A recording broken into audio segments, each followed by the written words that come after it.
আল কোরআনের বাণী সৌজন্যে কমিউনিটি ব্যাংক।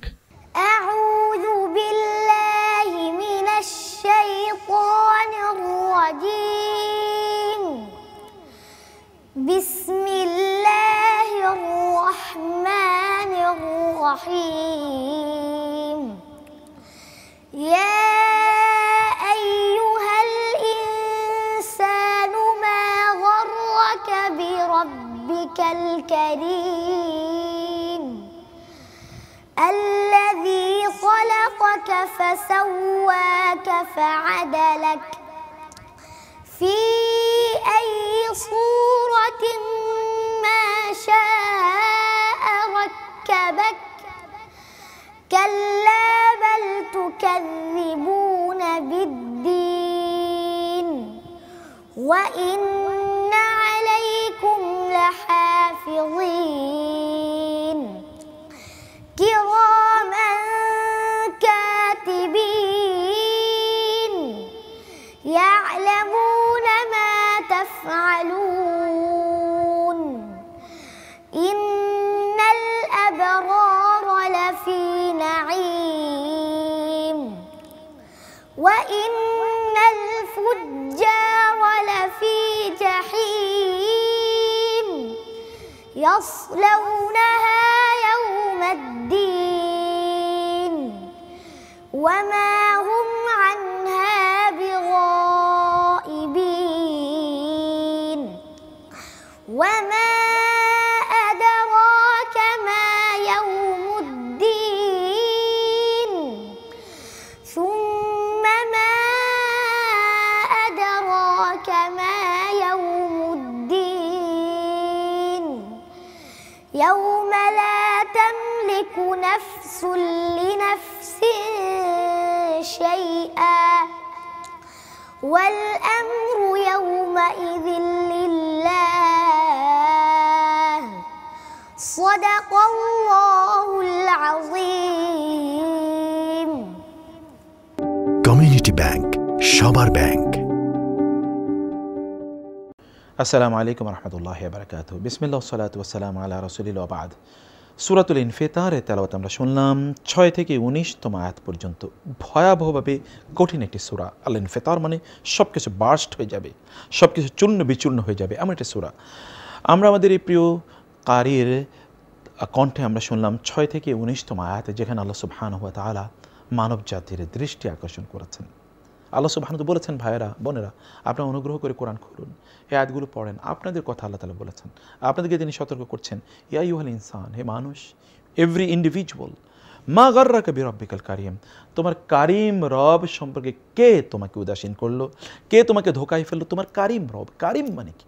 যিনি আপনাকে দেন যখন পারফেক্টলি দেন, যিনি যখন আপনাকে দেন তখন তিনি ভয় করেন না যে তার কমে যাবে কিনা, যিনি যখন আপনাকে দেন আপনার সকল প্রয়োজন পূর্ণ করে দেন, তিনি যখন আপনাকে দেন আপনাকে নোবেল জিনিসগুলো দেন, আপনাকে পচা দুর্গন্ধওয়ালাগুলো দেন না, আপনাকে সেরা জিনিসগুলো দেন, তিনি হলেন কারীম। সে কারীম রব, তিনি তা থেকে কে তোমাকে ধোকায় ফেললো, কে তোমাকে তার থেকে ছিনিয়ে নিয়ে গেল? আল্লাযী খালাকাকা, যিনি তোমাকে সৃষ্টি করেছেন, ফাসাওয়াকা, অতঃপর তোমাকে সুঠাম দেহ প্রদান করেছেন, ফাআদালাকা, অতঃপর তিনি তোমাকে সুষম করে তৈরি করেছেন। আল্লাহ সুবহানাহু ওয়া তাআলা, আল্লাহ তাআলা এর আগে কিয়ামতের দিন কি হবে? আসমান চূর্ণ বিচূর্ণ হয়ে যাবে, জমিন চূর্ণ বিচূর্ণ হয়ে যাবে, তারকাগুলো খসে পড়বে, চাঁদ নক্ষত্র খসে পড়বে, সেদিন মানে সমুদ্রে আগুন জ্বলে উঠবে, যেখানে পানি থাকার কথা আগুন আমরা নিভাই পানি দিয়ে। এগুলো বলার পর আল্লাহ সুবহানাহু ওয়া তাআলা এরপরে এরকম অনেকগুলো জিনিস বলার পর এরপর বলেন, আল্লাহ কে তোমাকে সেই রব সম্পর্কে উদাসীন করলো, যিনি তোমাকে সৃষ্টি করেছেন। সৃষ্টি করার পর তোমার শরীরের অঙ্গ প্রত্যঙ্গগুলো কোথায় কোনটা স্থাপন করতে হবে তা করে দিয়েছেন। হাত এখানে থাকবে, চোখ এখানে থাকবে, মুখ এখানে থাকবে, কান এখানে থাকবে, পিঠ ওই দিকে থাকবে, পা নিচের দিকে থাকবে। এর উল্টা যদি হতো, পা যদি আপনার উপরের দিকে হতো, মাথা যদি নিচের দিকে হতো, কেমন দেখা যেত বলুন তো? কিম্বুত কিমাকার। আপনার চোখ যদি পেছনের দিকে থাকতো তাহলে তো মানুষ বলতো ভূত, অথবা মানুষ বলতো দাজ্জাল। মানে একবার চিন্তা, অথবা কপালে যদি চোখ থাকতো তাহলে মানুষ বলতো দাজ্জাল। মানে এই যে একটা অবস্থা যিনি তৈরি করেছেন এভাবে তোমাকে ফাআদালাক, এবং প্রত্যেকটা হাতটা যদি একটু বেশি লম্বা হতো তাহলে লোকেরা আপনাকে দেখে মানে তারা পালিয়ে যেত। আপনার যদি নাকটা অনেক বেশি লম্বা হতো লোকেরা আপনাকে দেখে পালাতো। আপনার চোখ যদি বেশি বের হয়ে যেত লোকেরা ভয়ে তারা মূর্ছা যেত আপনাকে দেখে। আল্লাহ তাআলা দাঁতগুলো যদি অনেক বেশি বের হয়ে যেত, কেমন বিস্তৃতি দেখা যেত। আল্লাহ তাআলা আপনাকে ঠিক যতটুকু, যে অঙ্গটা যেখানে থাকা দরকার, যতটুকু বড় হওয়া দরকার তা আল্লাহ তাআলা করে দিয়েছেন। এই যে সুঠামো এবং সুষম রূপে আল্লাহ তাআলা আপনাকে তৈরি করলেন। অতঃপর ফি আইয়ি সূরাতিন মা শাআ রাক্কাবাক, তিনি তোমাকে কত চমৎকার ভাবে আল্লাহ তাআলা তোমাকে সৃষ্টি করেছেন, তাইলে তোমরা তাকে কিভাবে ভুলে যাও? আল্লাহ বললেন বরং তোমরা কেন তাকে ভুলে যাও জানো? কারণ হচ্ছে কাল্লা বাল তুকাজ্জিবুনা বিয়াউমিদ্দিন, কাল্লা বাল তুকাজ্জিবুনা বিদ্দিন, তোমরা আখিরাতকে অস্বীকার করছো। মূল প্রবলেমে এখানে।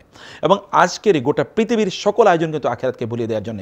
টেলিভিশনের সিনেমা, নাটক, গান, উপন্যাস, আপনি যদি ইউনিভার্সিটির পড়াশোনা, কলেজের পড়াশোনা, সব জায়গায় দেখবেন আখিরাতের কোনো আলোচনা নাই। তুমি মরলে কী হবে সে আলোচনা নেই। তুমি বাইসে থাকলে কী করবা, কত টাকা অর্জন করতে হবে, কত বড় চাকরি করতে হবে, তোমার ক্যারিয়ার কি, তোমার প্রফেশন কি, সব এই আলোচনা।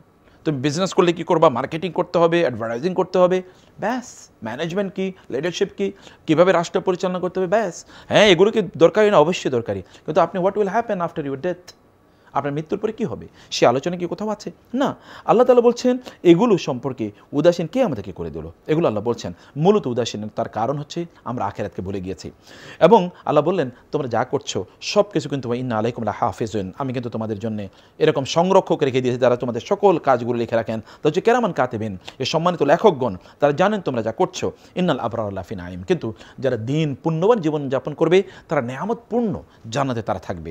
আর অন্যদিকে ইন্নাল ফুজ্জার লাফি জাহিম, আর যারা খারাপ কাজ করবে, অপরাধপূর্ণ জীবন যাপন করবে, আল্লাহকে ভুলে যাবে, তাদের বেসিক পারপাস অফ লাইফ, এই জীবনে তাদের লক্ষ্য উদ্দেশ্য কি এটা ভুলে যাবে, তারা জাহান্নামে থাকবে। জ্বলন্ত প্রজ্বলিত অগ্নিকুণ্ডে তাদেরকে নিক্ষিপ্ত হতে হবে। এবং আল্লাহ তাআলা বললেন সেখানে তাদেরকে জ্বালিয়ে পুড়িয়ে দেওয়া হবে সেদিন। এবং তুমি কি জানো সেই দিবসটা কি? সেই দিবসটা হচ্ছে এই দিন এমন, সেদিন আল্লাহ ছাড়া কেউ কোনো কিছুর মালিক নাই। আজকে আপনি অমক নেতার পেছনে ঘুরেন, অমক শিল্পপতির পেছনে ঘুরেন, অমক আপনার প্রশাসনিক কর্মকর্তার পেছনে ঘুরেন, কেউ আপনাকে বাঁচাতে পারবে না সেদিন। প্রত্যেকে বলবে নাফসি নাফসি, কেবল আমার নিজকে বাঁচাও, নিজকে বাঁচাও, নিজকে বাঁচাও, এ কথা বলতে থাকবে। সেই দিনের জন্য নিজকে প্রস্তুত করুন।